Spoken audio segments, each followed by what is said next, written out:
channel. It's your girl C Queen TV, and today I'm going to be talking about what happened to my mom. Now, when I was looking through the comments on my Q&A video, when I was asking guys what questions I should answer, this was the most asked question. What happened to my mom? How did your mom pass away? And all of that. So this would be my first time really talking about it, because I don't like to tell this story because I get emotional. I'm gonna try my hardest not to cry.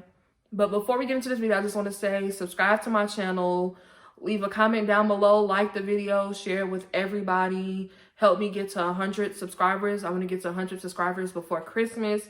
I really want y'all to help me reach that goal, and turn on that notification bell so you get notified whenever I post. Let's get into the video. Okay, so it was June 21st. Well, let's go back. My freshman year of high school, the last few months, April and May, my mom was in and out of the hospital like since like over the summer, 4th of July, around that time. She would be in the hospital for weeks at a time because she had stage 4 breast cancer. She was diagnosed, I want to say in 2014, after my baby brother Caden was born.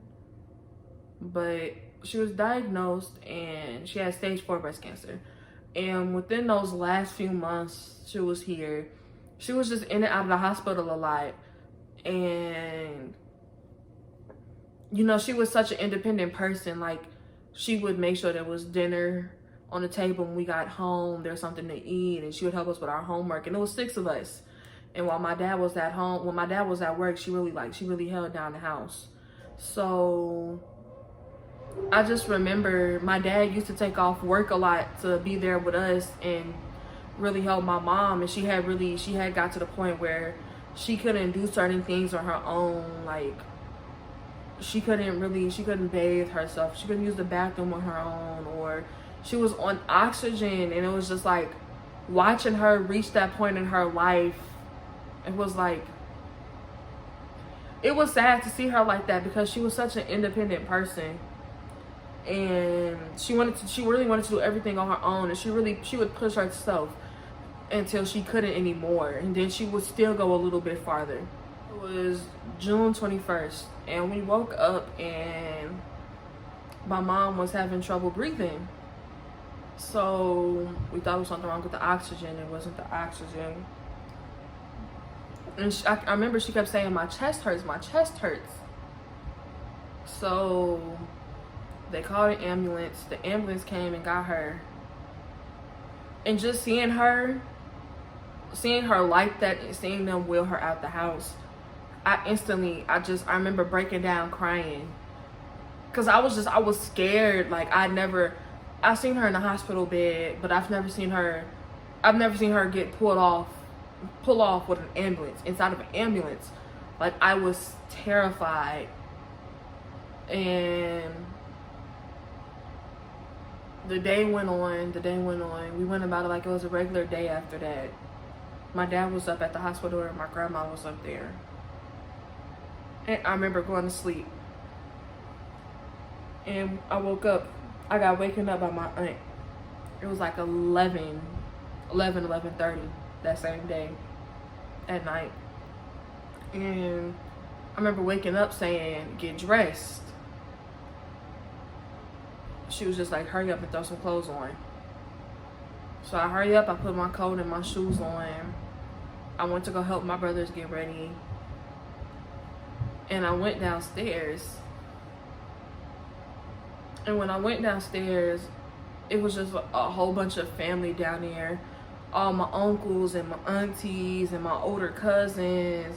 And I was confused. I'm like, why is everybody here? Like, they weren't here when I went to sleep, and now they're here. I was just confused and puzzled. And everybody was just hugging us, saying they love us. And I was confused. So I asked my aunt where we were going, and she said, we're going to the hospital. And all I remember was my heart dropped to the floor. Like, I instantly thought, oh, my mom's dead. We went to the hospital and they made us wait a little bit before we can go and see her. And she was on a bed and she was hooked up to so many cords, and she looked like she was already gone. Like, it wasn't her. That was not my mom sitting there on that bed. That's how I felt. And I remember I instantly started breaking down crying. She asked everybody to leave the room, and we talked. And she told me they don't expect me to live they don't expect me to make it past the night. And she just told me to promise to be strong for her babies, take care of them. And hearing those words come out of her mouth, it's like, I felt like she had accepted it. And it's like, if she accepted it, then I had to accept it. Like, I had to be strong for her. That's what she asked. So my cousins were there and we hugged them. We went back home with our family, sad. Not all my siblings didn't know. They didn't know. They were confused. We just thought, okay, mommy's sick. She'll be home at a later date. That's what we all thought. So I wake up the next morning. I wake up to a Snapchat from one of my friends. And she was like, oh, sorry for your loss. I'm going to insert the screenshot right here. I'm basically confused, like, oh, what are you talking about? She was like, oh, October, which is my cousin. She's like, October posted on Snapchat that your mom had passed away, or her aunt had passed. That's my cousin's aunt. Her aunt passed away. I just want to send my condolences to you and da-da-da-da. I just said thank you. Because I'm thinking, okay, maybe October's confused. My mom's just in the hospital. She hasn't passed. But she had already passed by this time. We just didn't know. So I go to my older sister's room and I wake her up out of her sleep. And I'm like, Tiana, why is everybody posting on social media saying mommy's gone? Like, I'm scrolling, and because that night I posted, pray for my mom, y'all. And all of my friends and people from my school were just like, sorry for your loss, my deepest condolences. And I'm just scrolling, looking at all this, like, what are y'all talking about? And Tiana was like, Sierra, go back to bed. They're just confused. I'm like, no, Tiana, they can't be confused. October posted it. And I remember that my aunt and uncle were up at the hospital, because that's what October said. And I go to my dad's room. And when I saw him laying in the bed, and my mom wasn't there, I just knew it, because he wouldn't leave her at the hospital. And I remember asking him, Daddy, where's mommy? And he just put his arms out. And he just hugged me, and I broke down crying. It didn't feel like she was actually gone. So now me being the first one to know my mom passed, how do I tell my siblings that our mom's gone? I told my older sister. I sat in a room with her. We cried together. And then we told our younger sister. Then it was like, how do you tell our brothers? Like, my brother was only, he was 3 at the time. Like, how do you tell a 3-year-old that his mom's gone? He's never gonna see her again. Like, just knowing it hurts. Like, I don't think people will never understand the pain of losing a parent until they lose them. And I remember it was just so many people who I've never talked to before, people who were my so-called friends that were fake, just texting me, oh, sorry for your loss. Like, I heard it all. I remember I went back to school and people were making up rumors saying, oh, I killed my mom, or, oh, I don't know why you putting on this fake persona that you're sad when you didn't even like your mom. And man, my mom was my world, and she was such a beautiful soul and such a wonderful spirit. Like, she always had a smile on her face, no matter what, no matter how much pain she was in. She was gonna cuss you out, but she would do it with so much love. And I miss her so much. And I remember she always said she didn't want a funeral. She wanted us to celebrate her life.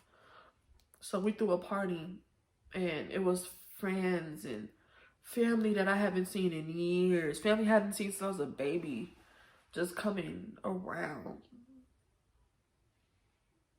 And it was sad. Like, I feel as if I was so young. I was 15 at the time. And losing my mom when I felt like I needed her the most in my life, I remember I just fell into this depression. Like, I gained so much weight. I didn't want to leave my room. I just wanted to be alone. I didn't want to be bothered. Like, I didn't want to be there anymore. Like, all I wanted to be with my mom. Like, I tried to kill myself and it didn't work. I just wanted to be with my mom. That's all I wanted. I wanted to see her face again. Like, pictures and videos wasn't cutting it. Like, I want to hold her. And it made me just think, like, there's so much things I could have done differently in my life. So many things I could have done differently. Like, when, oh, Sierra, do you want to go to the store with me? Yeah, I want to go to the store with you, mommy. If I would have known them would have been my last days with her or my last few years with her, I would have went to the store with her. And it's like, I just felt as if sometimes I was ungrateful towards her. It just still hurts to this day. Because, like, I'm never going to see her again. And people always say, oh, you'll see her in another lifetime. Or, oh, she's always with you. Spiritually is different. I need her here physically. And I don't think people understand that.